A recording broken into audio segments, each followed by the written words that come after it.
नमस्कार साथियों, साप्ताहिक सलाह में आप सभी का हार्दिक स्वागत है। साथियों, याद है आपको पिछले सप्ताह में मैंने आपको क्या कहा था? अपने खेत की नियमित निगरानी करना बहुत ज़रूरी है। वो इसीलिए कि इस सप्ताह में जिन किसानों से जो खबरें आ रही हैं उनके फ़ोन आ रहे हैं और ये पता चल रहा है कि इस सप्ताह में अचानक ही इल्लियों का प्रकोप बढ़ गया क्योंकि बारिश का मौसम भी रुक गया। साथियों, कई जगह से समाचार जो प्राप्त हुए हैं तो जो चक्रभृंग है, जो कि सबसे खतरनाक कीट होता है सोयाबीन का, जिसको कि आप गर्डल बीटल कहते हैं, उसका प्रकोप प्रारंभ हो गया है। कुछ जगह पे केवल चक्रभृंग दिखाई देती है तो कुछ स्थानों पे चक्रभृंग के साथ साथ दूसरे कीड़े जैसे कि पत्ती खाने वाली इल्लियाँ या अन्य कोई कीड़े भी दिखाई देते हैं। तो सबसे पहले हम बात करें ऐसे किसान जिनके खेतों में केवल चक्रभृंग दिखाई दे रहा है। जो दवाइयाँ है इस समय पे आपके स्क्रीन पे दी जा रही है: टेट्रानिलिप्रोल, थाइक्लोप्रिड, प्रोफेनाफॉस, इमामेक्टिन बेंजाइड। ये 4 अनुशंसित दवाइयाँ हैं। इनमें से कोई भी आप लें और 500 लीटर पानी प्रति हेक्टर मात्रा के साथ में अपने खेत पे छिड़काव कर लें। दूसरी बात, यदि आपके खेत में चक्रभृंग के साथ साथ पत्ती खाने वाली इल्लियाँ भी है, जैसे कि तम्बाकू की इल्ली है, हेलियोथिस है या सेमिलोपुर इल्ली, तो दोनों प्रकार के जो चक्रभृंग और पत्ती खाने वाली इल्लियों को नियंत्रित करने के लिए जो दवाई आपको उपयोग में लेनी है वो आपके स्क्रीन पे इस समय पे दी जा रही है, जो कि पूर्व मिश्रित है। इसमें सिस्टमिक भी है और कॉन्टैक्ट भी है। तो इनमें से कोई भी एक दवाई ले लें जिसकी मात्रा भी यहाँ पे दी जा रही है, उससे आप छिड़काव करेंगे तो चक्रभृंग के साथ साथ जो पत्ती खाने वाली इल्लियाँ हैं उनका भी नियंत्रण एक साथ हो जाएगा। तीसरी बात, यदि आपके खेत में चक्रभृंग तो नहीं है लेकिन तीनों प्रकार की पत्तियां खाने वाली इल्लियां है तो उसको नियंत्रित करने के लिए कई प्रकार के रसायन, उसकी सूची इस समय पे आपके स्क्रीन पे अवेलेबल है। आपको ये करना है कि उनमें से कोई भी एक दवाई ले लीजिए और उसका 500 लीटर प्रति हेक्टर पानी के साथ में छिड़काव करना है। चौथी बात, अभी भी कुछ स्थानों पे तना मक्खी का प्रकोप बना हुआ है और उसके नियंत्रण के लिए जो पूर्व मिश्रित दवाइयाँ हैं उसका आप प्रयोग कर सकते हैं। इस समय पे आपके स्क्रीन पे दी जा रही है।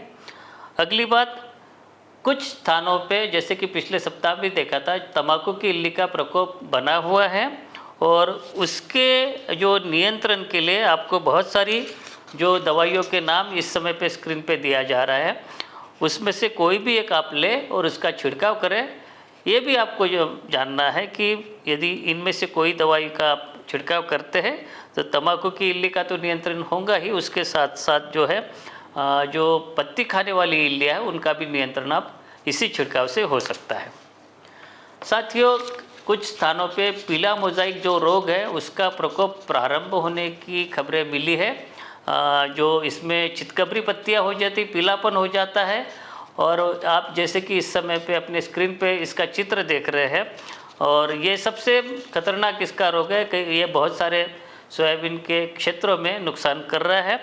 और इसका जो वाहक होता है सफ़ेद मक्खी, हमें ये करना है कि सफ़ेद मक्खी को नियंत्रित करना है जिससे कि जो पौधे ग्रसित है वो बीमारी दूसरे स्थान पे नहीं पहुंच पाए। तो इस समय पे जो पूर्व मिश्रित दवाइयाँ हैं इसके नाम आपके स्क्रीन पे दिए जा रहे हैं, उसमें से छिड़काव कर लीजिए। साथ में सफ़ेद मक्खी का नियंत्रण आपको हो सकेगा।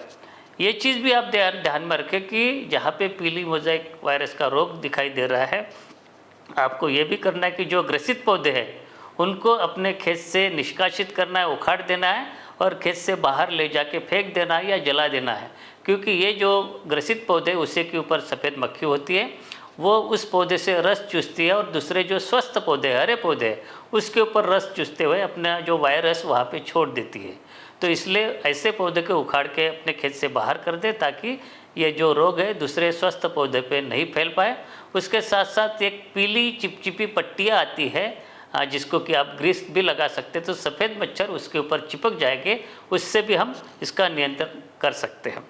अगली बात, साथियों, पीली मोज़ाइक बीमारी के साथ साथ कई जगह पे सोयाबीन मोज़ाइक वायरस का भी प्रकोप शुरू हो गया है। तो आपको जो दवाइयाँ इस समय पे आप उपयोग कर रहे हैं उससे उसका भी नियंत्रण किया जा सकता है। कुछ स्थानों पे राइजोक्टोनिया एरियल ब्लाइट जो रोग है उसका प्रकोप बना हुआ है और उसके नियंत्रण के लिए हेक्साकोनाजोल नामक जो रसायन आता है उसका छिड़काव करना है। 1 मिलीलीटर जो दवा लेना है 1 लीटर पानी में अपने खेत पे पूरे खेत में छिड़कना है। जो किसान भाई हमारी जैविक सोयाबीन का उत्पादन लेते हैं उनके खेतों में जो पर्णभक्षी कीट है या पत्ते खाने वाली कीड़ियाँ हैं उनके नियंत्रण के लिए इस समय पे आपको जो दवाइयाँ बताई जा रही है कि कुछ जैविक दवाइयाँ हैं बेसिलस thuringiensis जिसको कि आप बीटी दवाइयाँ बोलते हैं, बीवेरिया बेसियाना है या न्यूमोरिया रिलेई।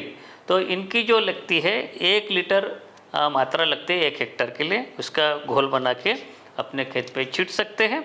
इसके साथ साथ आप कीट नियंत्रण के लिए ऐसे खेतों में या दूसरे खेतों में भी प्रकाश प्रपंच का भी प्रबंध आप कर सकते हैं। साथियों, हमारे जो जैविक सोयाबीन का उत्पादन लेने वाले किसान हैं उनके खेतों में यदि चने की इल्ली या तंबाकू की इल्ली का प्रकोप होता है तो इसके लिए इसके विशेष रूप से जो फेरोमोन ट्रैप्स बाज़ार में उपलब्ध है तो आपको ये सलाह है कि अपने खेत में जगह जगह पे लगा दें, तो इससे भी हम बहुत हद तक कीटों का नियंत्रण आप कर सकते हैं। इसके साथ साथ अन्य उपाय भी अपनाना है।